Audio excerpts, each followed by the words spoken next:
श्री परमात्मने नमः। श्रीमद्भगवद्गीता अथ प्रथमोऽध्यायः। अर्जुन विषादयोगः। धृतराष्ट्र उवाच धर्मक्षेत्रे कुरुक्षेत्रे समवेतायुयुत्सवः मामकाः पाण्डवाश्चैव किमकुर्वत संजय। संजय उवाच दृष्ट्वा तु पाण्डवानीकं व्यूढं दुर्योधनस्तदा आचार्यमुपसंगम्य राजा वचनमब्रवीत्। पश्यैतां पाण्डुपुत्राणाम् आचार्यं महतीं चमूं व्यूढां द्रुपदपुत्रेण तव शिष्येण धीमता। अत्र शूरा महेश्वासा भीमार्जुनसमायुधि युयुधानो विराटश्च द्रुपदश्च महारथः। धृष्टकेतुश्चेकितानः काशीराजश्च वीर्यवान् पुरुजितश्कुन्तिभोजश्च शैब्यश्च नरपुङ्गवः। युधामन्युश्च विक्रान्त उत्तमौजाश्च वीर्यवान् सौभद्रो द्रौपदेयाश्च सर्व एव महारथाः। अस्माकन्तु विशिष्टाये तान्निबोध द्विजोत्तम। नायका मम सैन्यस्य संज्ञार्थतान् ब्रवीमि ते। भवान् भीष्मश्च कर्णश्च कृपश्च समितिञ्जयः अश्वत्थामा विकर्णश्च सौमदत्तिस्तथैव च। अन्ये च बहवः शूरा मदर्थे त्यक्तजीविताः नानाशस्त्रप्रहरणाः सर्वे युद्धविशारदाः। अपर्याप्तं तदस्माकं बलं भीष्माभिरक्षितं पर्याप्तं त्विदमेतेषां बलं भीमाभिरक्षितम्। अयनेषु च सर्वेषु यथा भागमवस्थिताः भीष्ममेवाभिरक्षन्तु भवन्तः सर्व एव हि। तस्य सञ्जनयन् हर्ष कुरु वृद्धपितामहः सिंहनादं विनद्यौच्चैः शङ्खं दद्मौ प्रतापवान्। ततः शङ्खाश्च भैर्यश्च पणवानकगोमुखाः सहसैवाभ्यहन्यन्त सशब्दस्तु मुलोऽभवत्। ततः श्वेतैर्हयैर्युक्ते महति स्यन्दने स्थितौ माधवः पाण्डवश्चैव दिव्यौ शङ्खौ प्रदध्मतुः। पाञ्चजन्यं ऋषिकेशो देवदत्तं धनञ्जयः पौण्ड्रं दद्मौ महाशङ्खं भीमकर्मावृकोदरः। अनन्तविजयं राजा कुन्तिपुत्रो युधिष्ठिरः नकुलः सहदेवश्च सुघोषमणिपुष्पकौ काश्यश्च परमेश्वासः शिखण्डी च महारथः दृष्टद्युम्नो विराटश्च सात्यकिश्चापराजितः। द्रुपदो द्रौपदेयाश्च सर्वशः पृथिवीपते सौभद्रश्च महाबाहुः शङ्खान् दद्मुः पृथक् पृथक्। सघोषो धार्तराष्ट्राणां हृदयानि व्यदारयत् नभश्च पृथिवीं चैव तुमुलो व्यनुनादयन्। अथ व्यवस्थितान् दृष्ट्वा धार्तराष्ट्रान् कपिध्वजः प्रवृत्ते शस्त्रसम्पाते धनुरुद्यम्य पाण्डवः। ऋषिकेशं तदा वाक्यमिदमाह महीपते। अर्जुन उवाच सेनयोरुभयोर्मध्ये रथं स्थापयमेच्युत। यावदेतान् निरीक्षेऽहं योद्धुकामानवस्थितान् कैर्मया सह योद्धव्यमस्मिन् रणसमुद्यमे। योत्स्यमानानवेक्षेऽहं य एतेऽत्र समागताः धार्तराष्ट्रस्य दुर्बुद्धेर्युद्धे प्रियचिकीर्षवः। संजय उवाच एवमुक्तो ऋषिकेशो गुडाकेशेन भारत सेनयोरुभयोर्मध्ये स्थापयित्वा रथोत्तमम्।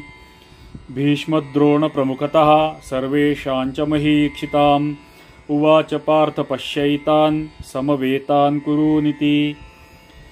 तत्रापश्यत् स्थितान् पार्थः पितॄनथ पितामहान् आचार्यान् मातुलान् भ्रातॄन् पुत्रान् पौत्रान् सखींस्तथा श्वशुरान् सुहृदश्चैव सेनयोरुभयोरपि।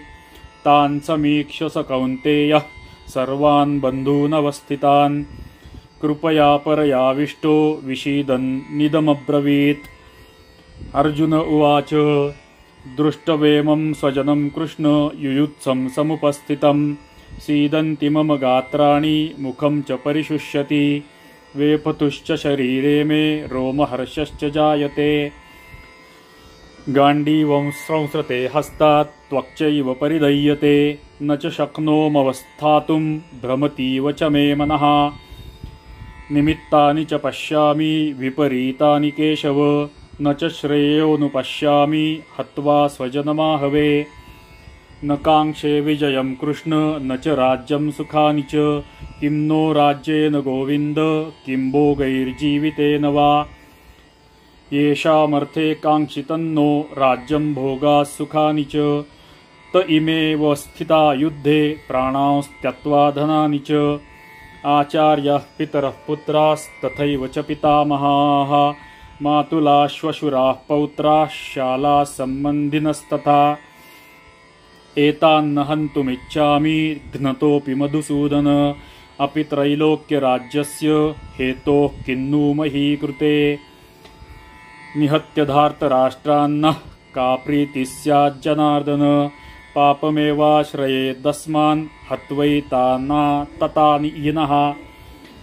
तस्मान्नार्हा वयं हन्तु धार्तराष्ट्रान् स्वबान्धवान्, स्वजनं हि कथं हत्वा सुखिनः स्याम माधव। यद्यप्येतेन पश्यन्ति लोभोपहत चेतसः, कुलक्षयकृतं दोषं मित्रद्रोहे च पातकम्। कथं न ज्ञेयमस्माभिः पापादस्मान्निवर्तितुं, कुलक्षयकृतं दोषं प्रपश्यद्भिरजनार्दनः। कुलक्षये प्रणश्यन्ति कुलधर्माः सनातनाः, धर्मे नष्टे कुलं कृत्स्न मधर्मोऽभिभवत्युत। अधर्माभिभवात् कृष्ण प्रदुष्यन्ति कुलस्त्रियः, स्त्रीषु दृष्टासु वार्ष्णेय जायते वर्णसङ्करः। संकरो नरकायैव कुलघ्नानां कुलस्य च, पतन्ति पितरो ह्येषां लुप्तपिण्डोदकक्रिया। दोषैरेतैः कुलघ्नानां वर्णसंकरकारकैः, उत्साद्यन्ते जातिधर्माः कुलधर्माश्च शाश्वताः। उत्सन्नकुलधर्माणां मनुष्याणां जनार्दन, नरके नियतं वासो भवतीत्यनुशुश्रुम। अहो व्रतमहत्पापं कर्तुं व्यवसिता वयं, यद्राज्यसुखलोभेन हन्तुं स्वजनमुद्यताः। यदि माम प्रतीकार मशस्त्रं शस्त्रपाणयः, धार्तराष्ट्रारणे हन्युस्तन्मे क्षेमतरं भवेत्। संजय उवाच एवमुक्त्वार्जुनः सङ्ख्ये रथोपस्थ उपाविशत्, विसृज्य सशरं चापं शोकसंविघ्नमानसः। ॐ तत्सदिति श्रीमद्भगवद्गीतासु उपनिषत्सु ब्रह्मविद्यायां योगशास्त्रे श्रीकृष्णार्जुनसंवादे अर्जुनविषादयोगो नाम प्रथमोऽध्यायः। ओम श्री परमात्मने नमः। नमस्ते, मैं केदार सीकर सनातन संस्कार चैनल में आपका सहर्ष स्वागत करता हूँ। आज हमने श्रीमद् भगवद गीता का पहला अध्याय शुद्ध रूप से पढ़ने का पहला प्रयास किया है। मैं ये पहला प्रयास कह रहा हूँ, इसका अर्थ ही यही है कि मैं स्वयं भगवद गीता जीवन में पहली बार शुद्ध रूप से पढ़ने का प्रयत्न कर रहा हूँ, प्रयास कर रहा हूँ। मुझे पूर्णपणे ज्ञात है कि मेरे पठन में बहुत सी त्रुटियां है और ये त्रुटियां सुधारने के लिए ही मैं ये प्रयास कर रहा हूँ। मैं यही वीडियो, यही चित्रपीत मैं बार बार सुनने वाला हूँ। सामने स्क्रीन पे मुझे श्लोक दिख रहे हैं, आपको भी श्लोक दिखते रहेंगे। आप मुझसे ज़्यादा शुद्ध रूप से गीता पठन कर सकते हैं, यह मुझे आशा है, खातरी है। तो मैं मेरे अपने स्वयं के सराव के लिए और शुद्ध रूप से गीता पठन करने के लिए ये उपक्रम कर रहा हूँ, जिसका नाम हमने रखा है गीता श्लोक पठन। तो हमारे इस सीरीज का नाम होगा गीता श्लोक पठन 001, GSP 001।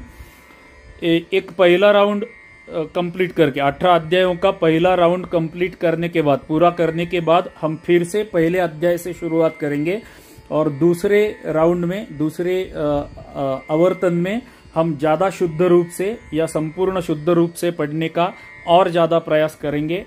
यह मेरी मनीषा है। तो यह वीडियो सुनने के लिए आप सभी का धन्यवाद। हमेशा की तरह आपसे मेरी ये प्रार्थना है कि अगर आपको यह चित्रफित पसंद आई हो तो कृपया इसे लाइक कीजिए। आपका एक छोटा सा कमेंट मुझे बहुत ऊर्जा देगा। मेरी त्रुटियां दिखाने में भी आप मेरी मदद करेंगे।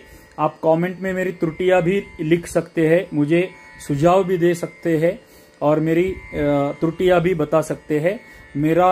मुझे ऊर्जा भी दे सकते हैं, मुझे अप्रिशिएट भी कर सकते हैं, मेरी प्रशंसा भी कर सकते हैं। जो भी कुछ आपको लगेगा वो आप कर सकते हैं, लेकिन एक प्रार्थना जरूर है कि एक छोटी सी कमेंट जरूर कर दीजिए।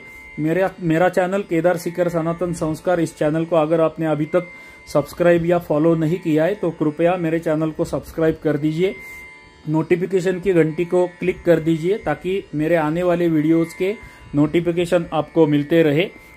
फिर से एक बार मैं रिपीट करता हूँ कि मेरा भगवत गीता शुद्ध रूप से पठन करने का ये जीवन का पहला प्रयत्न या प्रयास है।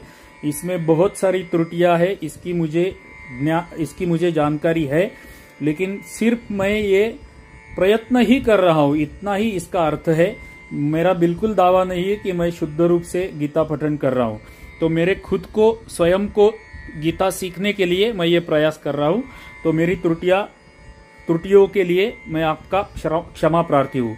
तो जल्दी ही मिलते हैं GPS 002 में गीता श्लोक पठन भाग क्रमांक 2 में, जहां पर हम भगवत गीता का दूसरा अध्याय शुद्ध रूप से पठन करने का प्रयास करेंगे। तब तक के लिए सभी सहधर्मियों को जय श्री हरि, जय श्री हरि, जय श्री हरि। धन्यवाद।